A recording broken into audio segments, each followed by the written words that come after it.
नमः शिवाय।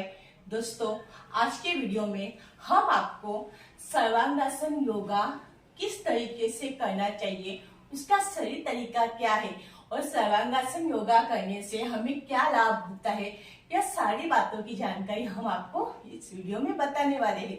जब हम सर्वांगासन योगा करते हैं तो पूरा ध्यान हमारा पैरों के अंगूठे पे होना चाहिए। इससे हमें बहुत ही बड़ा लाभ मिलता है। वह लाभ क्या है, यह बातें भी हम आपको वीडियो के एंड में बताने वाले हैं। सर्वांगासन योगा की मैट पे इस तरह से लेट जाइए। इस तरह से पैरों को इस तरह से और धीरे धीरे ऊपर की ओर उठाइए। थोड़ा पैरों की एक्सरसाइज कर लीजिए। फिर पीछे की ओर लेके जाइए और फिर धीरे धीरे इस तरह से।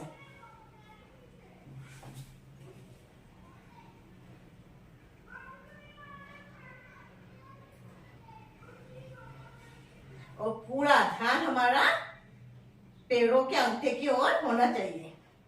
स्टार्टिंग में आप अपने शरीर के क्षमता अनुसार कीजिए, फिर कोशिश कीजिए कि यह 1 मिनट तक कर पाए।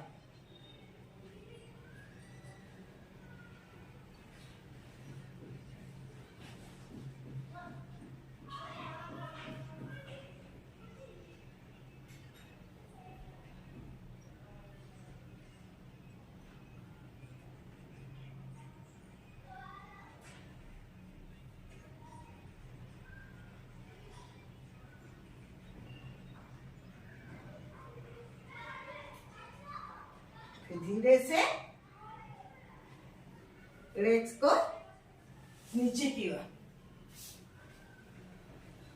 दोनों हाथों को शरीर से लंबा, पैरों के बीच 3 से 4 फीट का अंतर और आंखें बंद और शवासन पोज में लेटना है हमें। सर्वांगासन योगा करने के बाद हमें कम से कम 30 सेकेंड तक सर्वांगासन में स्थिर होना है, क्योंकि हमारा ब्लड सर्कुलेशन की दिशा बदलती है। ऊपर से नीचे और नीचे से ऊपर की ओर बहने लगती है। इसलिए हमें सर्वांगासन योगा करने के बाद शवासन योगा करना जरूरी है दोस्तों।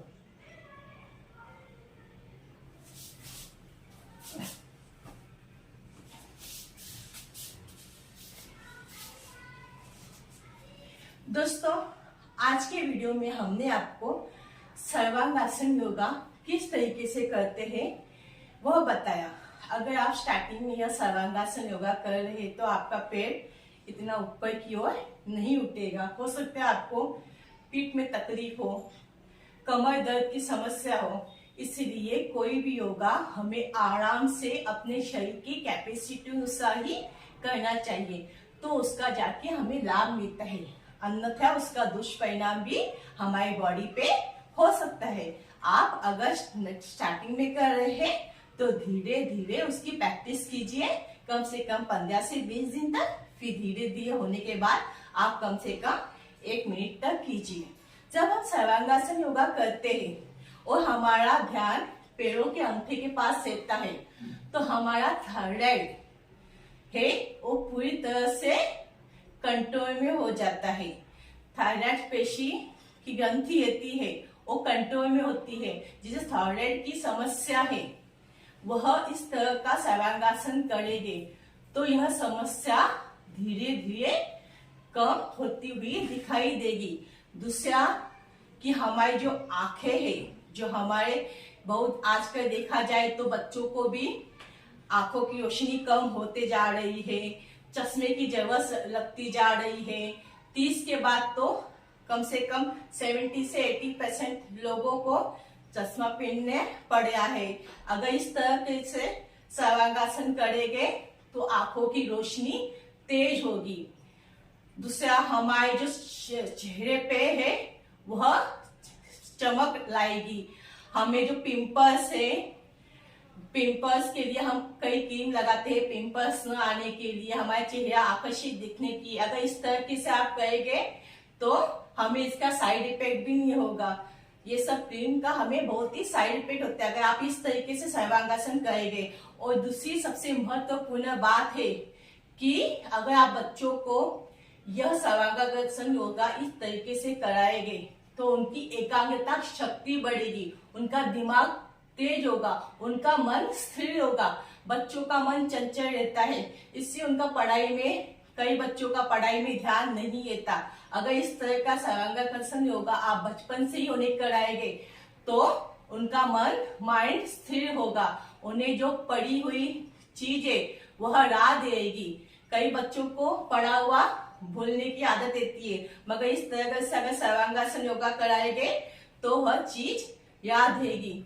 और गर्भवती जिन्हें बच्चा नहीं होता, गर्भधारण नहीं होता, उनके लिए तो सर्वांगासन योगा एक वरदान के रूप में माना जाता है। अगर वह डेली सर्वांगासन योगा करेंगे तो यह समस्या भी दूर होगी और हमारी रीढ़ की हड्डी मजबूत होती है, रीढ़ में लचीलापन आता है, घुटनों में भी दर्द कम होता है।